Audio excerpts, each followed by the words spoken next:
Hello, I'm Claire Smith and welcome to my channel. So today I'm going to be talking about my top 10 fragrances for work. So if you haven't seen me before, I'm Claire Smith. I make videos all about perfume, perfume science, perfume history, perfume psychology even. I also just do some straight perfume reviews and also fun perfume tags. So if that kind of thing interests you and you haven't done already, then please do consider subscribing, and also please like this video if you do like this kind of content. So about a year ago, I made another video about my work fragrance choices, and I'm going to leave that link down below because those choices are still entirely valid. But really, you know, after a year, my fragrance collection has moved on a little bit. I've bought fragrances, I've decluttered fragrances, and I've also used a lot of those fragrances up. So I've got slightly different choices in this video, and I've got 10 new fragrances to talk about. So these fragrances are really things that I've been wearing quite recently to work. I recently got a new job, which has also prompted me to make this video. And, you know, I'm just thinking which fragrances I will wear in the future for work as well. So really for work, I tend to reach for things that are quite clean smelling, things that are quite easygoing and likable, and things that aren't too loud and really are long lasting. So they will get me through a work day. And I think that's really what a work fragrance is, isn't it? It's something that isn't going to offend other people and that you're going to enjoy wearing. So there's a fine balance there, isn't there, to be struck between something that's really interesting and out there and something that's dull and something you don't particularly want to wear. Really, you want something that makes you feel really confident but not the centre of attention. So here are my 10 choices. So the first fragrance, I think, is one that even if you're not allowed to wear fragrance at work, you could probably push and get away with. So this one is Drop de Issey by Miyake. The reason I say that is because it's so gentle and it's something that has sort of qualities about it that make it very much like a moisturiser almost. You wouldn't be able to tell whether someone was just wearing a very richly scented moisturiser or whether they were wearing this fragrance.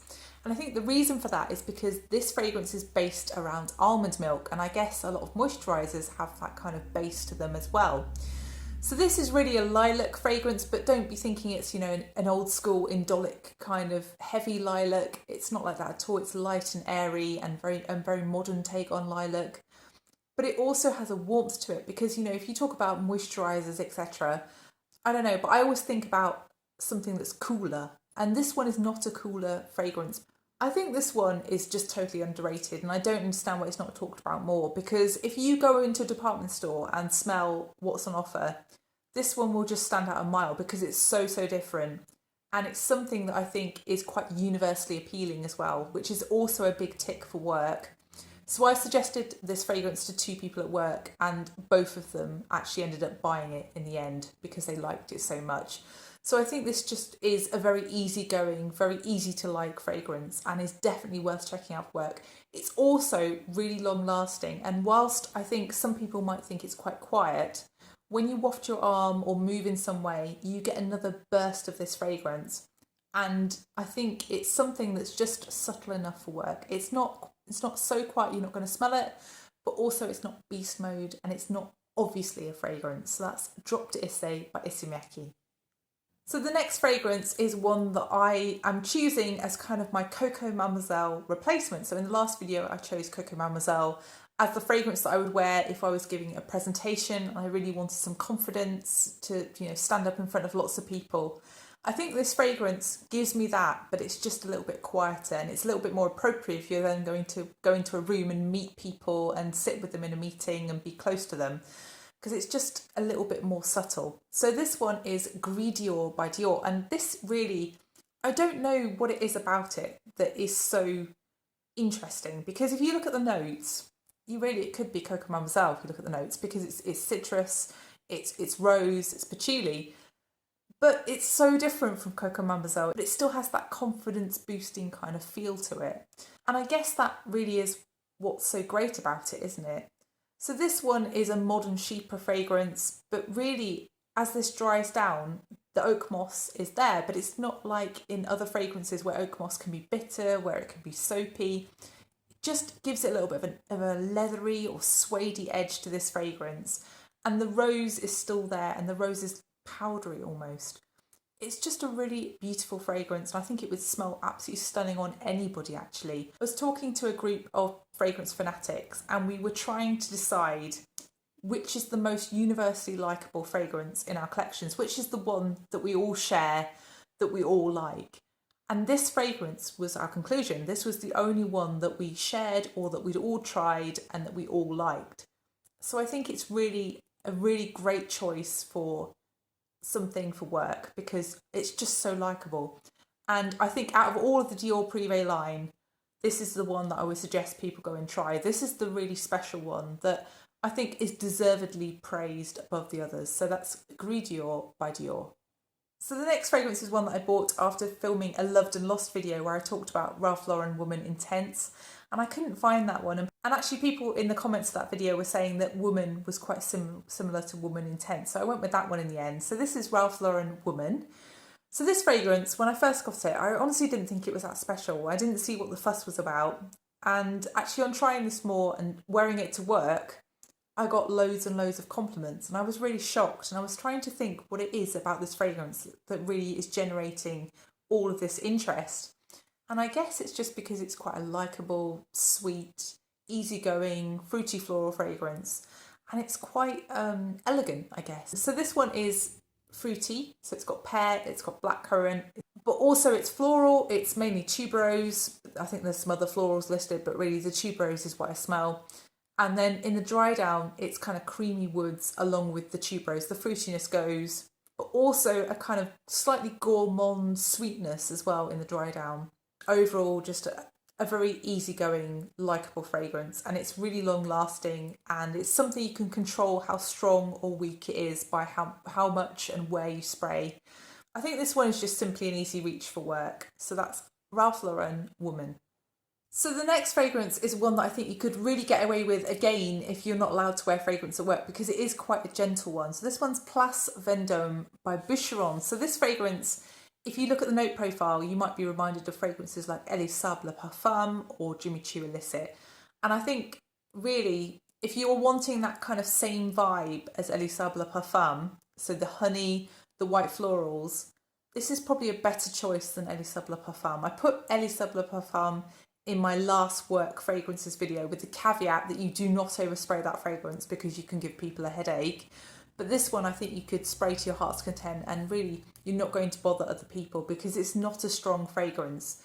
So this one is a honeyed jasmine kind of fragrance with a touch of orange blossom, and really as this dries down it turns into a sparkly honeyed musk. I think it's a really good value fragrance right now. It's something that you can get 100ml of for less than £30, and I think if you just want to smell elegant and clean for work, this is absolutely perfect. So that's Boucheron's Place Vendôme.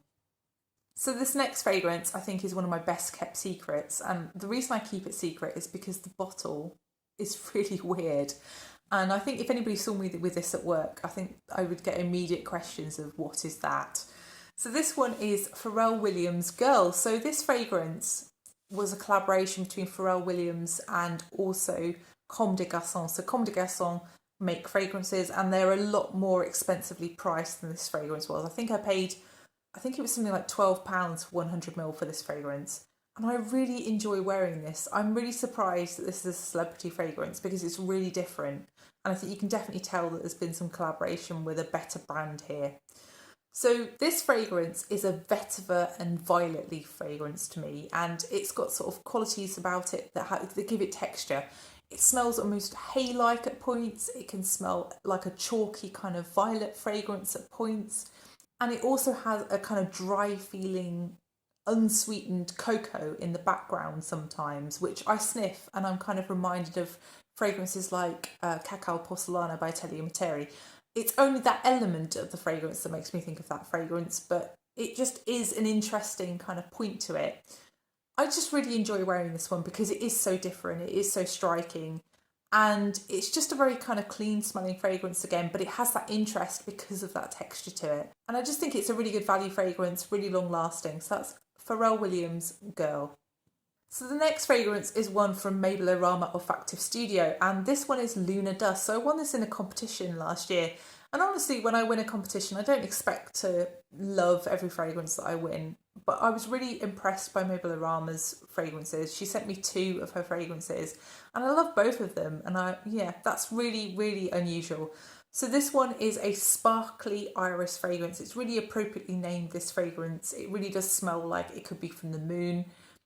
So if you think of iris in fragrances, you might think of those kind of heavy, powdery, makeup-y kind of smells. This is not like that. It's more ethereal, it's more sparkly. And it's something as well that as it dries down, it's quite sweet, but it also has a woodiness. And that's a really interesting contrast with the iris. I really like this one. I think it's really relaxing. I think if you're doing something really stressful at work, this is a really nice fragrance to wear. It appears to be a friendly fragrance as well. It'd be really good if you were meeting someone you hadn't ever met before. It's quite a neutral fragrance, but it is quite sweet and inviting as well. And it's really different. Nobody else is going to smell like this. So that's Lunar Dust by Mabelle. So the next fragrance is one that I would put in that same category of fragrances like Glossier You. It's that your skin but better kind of fragrance.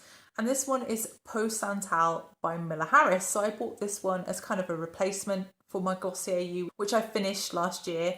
And I think this fragrance is different. It's very, very different to Glossier You, but it does have that sort of similar feel. It's a definite skin scent, this one. And I think that could be meant in the, close to skin, which it is close to skin most of the time. It does project for the first couple of hours, but then it's a little bit quieter. But also it does smell quite skin-like. So this is a sandalwood fragrance, but to me this smells almost like a hot frothed milk in a warm coffee shop, that kind of smell. It's very inviting and very sort of huggy almost. It's got cashmere in. I guess that's what's giving it that kind of hugginess, that kind of texture to it. But also there's some saffron and some incense in here that's giving it a little slightly fresher feel. But really the saffron is the thing that's kind of dominating those two. The incense sort of gives it a slight metallic touch almost. I just really like this one. I think it's something that isn't your typical sandalwood. It's not too gourmand. It definitely has a slightly more skin-like feel to it. And I think this is a really subtle fragrance that would be good for work. So that's Peau Santal by Miller Harris. So this next fragrance I got in a swap with a friend, Emily, and she was decluttering some fragrances and I was decluttering some back in January, and we just switched. And I had tried a sample of this one from someone else and I knew that I liked it, so I felt quite safe in switching for this one. So this is Dandy or Not GA by D'Orsay Fragrances. So this one is a woody fragrance, and I think this is quite an unusual choice for me actually, this fragrance, but I don't think it's something that I would have necessarily have bought, but I did really enjoy that sample and I am really pleased to have it. So this fragrance, I've been wearing it to work, and I think the thing that's really nice about it is that it's quite warm and inviting. So whilst I say this is unusual for me, it's not unusual for me because it's a leather fragrance. It's a more kind of like darker suede, lighter leather fragrance, quite a clean kind of leather fragrance, but with some black tea as well. And I think black tea is something in fragrance that I'm just really learning that I actually really enjoy in fragrance, and I want to kind of discover more. And I think as well, those kinds of notes can be quite a lot for work, but this one's quite gentle. So really this fragrance I think could be described as something like a hotel lobby fragrance. And I've heard people talk about Chloe Nomad in that kind of sense. It's just one of those clean woody fragrances that is just universally appealing, like a hotel would use to scent their public areas, I guess. And I think this fragrance is just really easygoing, and it's something that's just really likeable. I think you have to be easy on the trigger because it's quite strong. But yeah, I've been wearing this one to work and really enjoying it. So that's Dandy or Not GA by D'Orsay Fragrances. So the next fragrance is one from Theodoros Kalotinis, and it's Alluring Fig. And this one I've been wearing to work when I'm more on my own because it is quite strong, this one. But I think this fragrance is just a really lovely thing to smell throughout the day, and I've had a really positive reaction on this one from work. So a lot of people have asked me, is that a coconut fragrance you're wearing? And I guess fig and coconut get very easily confused, and so that might be why people are asking that. But this one is a very green feeling fig. It's not really a gourmand fig. It's just a very green feeling fig leaf, really, but with a ton of vanilla, and the vanilla is very, very green as well. It's quite sweet, and that's why people really like it. As well, it's really long lasting and it is quite strong. You don't want to be spraying too much of this because I think it could be too much in an office if you did. It's a really good value fragrance and people honestly do absolutely love it. I think if you're in a customer facing situation, there'd be no issues with this one. I think people would be happy to smell it. So that's Alluring Fig by Theodoros Kalotinis. So the final fragrance is actually the fragrance that I wore in my job interview, and I chose this one because I'd been using it while I was actually revising for my job interview, and there's actually a lot of scientific research that says that if you smell a smell while you're learning something and then you smell it while you're trying to recall the information, you're actually better at doing that recall. And I'm hoping that that helped me in my interview. And I think it also just gave me a bit of an extra confidence boost, really, in sort of believing that science and believing that I was doing something positive towards helping me to do better in the interview. But clearly I got the job, so clearly one of those aspects of this fragrance works. So this is Marc Jacobs by Marc Jacobs. And this is a long discontinued fragrance. You'd struggle to find this one now, but I'm just showing you what I actually wore to the interview. It's very calming. It's very much a white floral fragrance. It's a very smooth, petally kind of white floral. It's gardenia based, but it's really green as well and very watery. It's just very refreshing, very cooling, very calming. And I think this is the kind of fragrance that you want in an interview, isn't it? It's something that there aren't any sharp edges on this fragrance. It's very smooth, nothing really jarring or making you having to think about anything. And I guess this is also something that would be good for work if you're in a stressful situation at work. So yeah, sadly long discontinued and really hard to find now, but I really do like this fragrance. So that's Marc Jacobs by Marc Jacobs. If you do remember this one, please let me know. So that's the final fragrance of this video. I hope you've enjoyed it. If you have enjoyed it, then please press the like button, and please also consider subscribing if you haven't done already. And please let me know if you've tried any of the fragrances in this video or which fragrances you are choosing to wear to work. I'd love to know. So thank you so much for watching, and I will see you in the next one. Bye.